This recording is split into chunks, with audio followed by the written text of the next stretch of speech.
শ্যামসুন্দরী কালী, জীবন্ত মা, যিনি নাকি সকলের মনোবাসনা পূর্ণ করেন।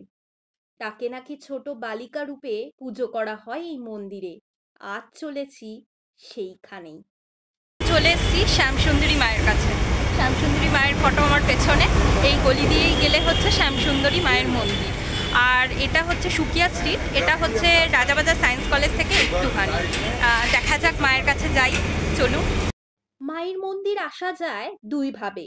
শিয়ালদা স্টেশন থেকে রাজাবাজারের উদ্দেশ্যে রাজাবাজার সায়েন্স কলেজের পরেই বসু বিজ্ঞান মন্দিরের পরেই সুকিয়া স্ট্রিটে নামতে পারেন।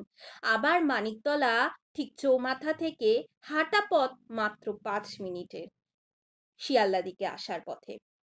এই মন্দিরটি নাকি 3 বছর আগে প্রতিষ্ঠিত হয়েছিল আর 1 বছর ধরেই জনপ্রিয়তা লাভ করেছে। আর এই মন্দিরে নাকি মা জীবন্ত, মাকে নাকি বালিকা রূপে পুজো করা হয়। চলুন তাহলে গিয়ে দেখি। হ্যাঁ, মার উদ্দেশ্যে কিন্তু আমি নিয়ে নিয়েছি ক্যাডবেরি আর 1 প্যাকেট জুস কিনে নিয়েছি। আর মা কিন্তু খান চাল কলা। ওখানেই পুজোর নৈবেদ্য নিচ্ছিল। নাম সমীর, নাম গোত্র সমীর। আর যা কিছুই দক্ষিণা আপনি দিতে পারেন। এই যে মা বালিকা রূপে পূজিত হন এখানে।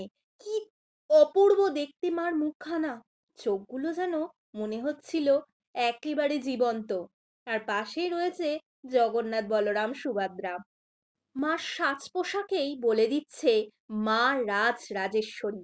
এই যে বাবা মহাদেব, আজকে কিন্তু সোমবার, বাবা মহাদেবের পুজো হবে। তারপরে মাই সন্ধ্যারতি। সন্ধ্যারতি দেখার আমার ভাগ্য নেই, কারণ আমি সেই পুণ্য অর্জন করিনি। যদি কখনো মা চান তাহলে সন্ধ্যারতি দেখব। সন্ধ্যারতি দেখার পরেই প্রসাদ বিতরণ করা হয়। সন্ধ্যারতির সময় নাকি অনেক কিছু অলৌকিক জিনিস দেখা যায়। সন্ধ্যা আরতি হয় ওই 7টা নাগাদ। তারপরে মায়ের ভোগ বিতরণ করা হয়। মাকে একটা লজেন্স দিলেও মা সেটাই প্রসাদ হিসাবে গ্রহণ করবেন। জয় মা শ্যামসুন্দরী।